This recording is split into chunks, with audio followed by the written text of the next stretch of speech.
He tied me up like a dog. And then he'd punish me. Elmwood is a quiet neighborhood in the middle of a busy city. But there are lies and secrets hidden there. A string of strange disappearances shakes the town and leaves a trail of secrets. The people who live there are caught in a sick and twisted game of cat and mouse. Amy has been seen no more. Leaves a tip to help you find her. Let's dive into Gone Girl, look around this hidden gem, and find out what it's hiding. Rosamund Pike's mesmerizing performance as the mysterious Amy Dunn sets the scene on her 5th wedding anniversary. The story then gets more complicated as it explores the darker sides of marriage, celebrity scrutiny, and human nature. As the search for Amy heats up, truths start to come out about a marriage built on lies and betrayal. The scene starts with Amy's beautiful, innocent face. Somewhere deep in those eyes is a mystery. When that mystery is solved, those eyes won't look so innocent anymore. Having a man who just lost his wife tell his story. My wife, Amy Elliott Dunn, disappeared 3 days ago. Now the cops have a small suspicion that he killed his wife. He is so closed off and hostile that even people who think he is innocent can't help but wonder. Nick Dunn, Ben Affleck, is his name. He teaches at a college and writes. His wife gave him clue 1, which she does every anniversary to give him a great treasure hunt and then gives him his anniversary gifts. Nick went to the city to get his sister, and his dad is in a mental hospital. Hands off. Amy was taken away. The city is quiet.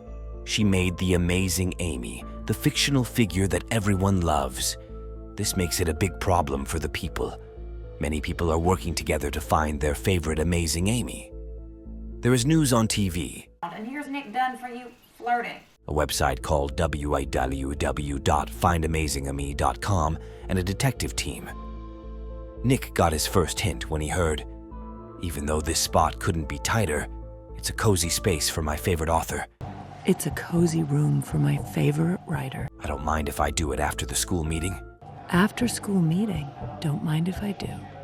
Perhaps I can teach you a few things." Maybe I'll teach you a thing or two. Nick knows it's his college office. When he and Rhonda, detective, got there, they found the second clue, which told Amy, "Hey, hot guy, let's go undercover. Hey, handsome man, let's go undercover. I'll be his girlfriend and you'll be the spy. Bye. I'll be his lover. Let's go over there, to the brown house. Head on over to the little brown house. We'll act like a hot, devoted husband and a sweet, loving wife." We'll play hot, doting husband. Sweet, loving spouse. Detective Rhonda Boney got underwear from a woman from Nick's room, which proved that he was having another affair.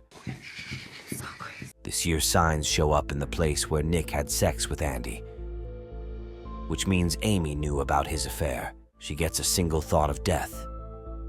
She then looked at the clue again and asked Nick if he knew that brown house.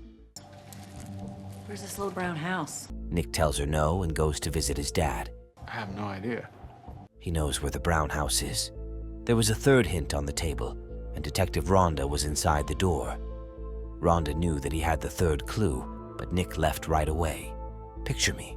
I'm a girl who's very, very bad. The hint says. Picture me. I'm a girl who's very, very bad. That's right. Anita had beat me. That's where you keep gifts for the 5th wedding. I need to be punished. And by punished, I mean had. Open the door and look like you're still alive. Even though they were happy together, there was someone else in their relationship who was Nick's cousin. Amy planned to run away because she thought her husband would kill her. It all began when Nick and Amy got back to their family. Rhonda learns that Amy tried to buy a gun on Valentine's Day. I remember her. What'd she want? She wanted a gun. Which makes her think Nick is even more guilty. The next morning, Nick's sister Margot learns about Nick and Andy. Nick also got a bad name when he smiled and posed for pictures at the press meeting for his wife's death, and when he took selfies with random girls. Every moment of his life was watched. Nick found the answer to the third clue that night, and Rhonda kept looking in the brown house until she found her treasure hunt item. Rhonda gets a book written by Amy from the basement. It's a little burned, Nick finds the sign that has something to do with the shed. In his sister's woodshed, he found all the games and a box with a note in it that said, "Dear husband, I know you think you're moving through this world without being seen. Dear husband, I know you think you're moving through this world unseen. Do not believe that at all. I know where you're going and where you've been. I've planned a trip for this occasion. Keep going up with the river. Now that you're done, sit back and enjoy yourself." He also got Punch and Judy puppets for his anniversary. Punch killed Judy and her baby, and he was given the death sentence for murder. The Up River is the jail. Nick could see everything now. Amy set up her own murder scene and tricked Nick into making her take responsibility for killing his wife. Then she disappeared. She thought about this escape for a long time, and then did it without giving Nick any clues. Check out what Amy is up to. She moved to a different area. She got new glasses, cut her hair short, and put spots on her face. She tried to live alone until she met some nice people in the neighborhood.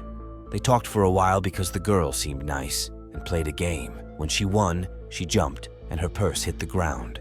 Amy told them, though, that she had been robbed. The girl thinks Amy is guilty. You're hiding. I don't know why, and I don't really care. But you ain't gonna call the cops. So that night, she and her boyfriend robbed Amy, told them it was clear that Amy was the girl who went missing, even though she had cut her hair and glasses. Nick hired a lawyer who tried to fix Nick's reputation and make things right with the public. Nick wasn't interested, but the lawyer insisted. Just before that, Andy went live on TV to talk about their affair because Amy's parents made him. Then Nick did a tearful interview, which made people feel sorry for him. Don't forget the diary that Rhonda found. Then she finds a murder weapon covered in Amy's blood that she planned to use before she left. Nick was finally caught by the cops for killing the man. Amy had made all of her ideas come true. Until one morning, Amy showed up in a car. Amy went to her ex-boyfriend's rest home after she lost all her money. He wants Amy to forget about Nick and get back together with him over and over again. Amy has a different plan to keep them together, though. She planned her murder well and used a CCTV camera to catch her. He was last seen in the shower without any strings on him while she was cleaning up blood and told him how she killed a man. Nick now knows everything, but that doesn't mean he should be feared. Then she told the police and the media the story she had made up, that her ex-boyfriend had kidnapped and beaten her up to protect her from a rapist. And when this spoiled, rich, entitled little boy couldn't have her, he took her. Nick learned that his wife is in the habit of killing people. He lives with a killer. He can't sleep, and now everyone is afraid of him. He now knows what it's like to be scared, how it feels to be hurt badly. There's a scene at the end where you see Amy's strange face again. You decide what she is. We're glad that you made it this far. Please come to the next one. If you're new to the channel, please subscribe. It really helps us out. Watch out.